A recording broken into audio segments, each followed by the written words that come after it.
মক্কার নারী পুরুষ আব্দুল মুত্তালিবকে জিজ্ঞাসা করছে, তোমার পুত্রবধূকে জিজ্ঞাসা করো, বিধবা হইয়া এই সুঘ্রাণ লাগায় তো লাগায় কি করে? সে যেইখান দিয়া যায় ওইখান দিয়ে সুঘ্রাণের তুফান চলতে থাকে। তো শ্বশুর আর শাশুড়ি জিজ্ঞাসা করছে, বেটি, আমি সংক্ষেপ করতেছি, বেটি তুই যেদিক দিয়ে যাস সুঘ্রাণ শরীর থেকে ছড়ায় কেন? তো বলছে, আব্বা শরীরে সুঘ্রাণ না, থুতুতেও সুঘ্রাণ।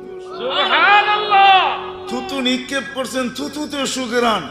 বলছে, আব্বা এটা মক্কার সুঘ্রাণ না, এটা পেটেরটা সুঘ্রাণ। পেটে আসতে দেরি, সুঘ্রাণ বাহির হইতে দেরি হয় নাই।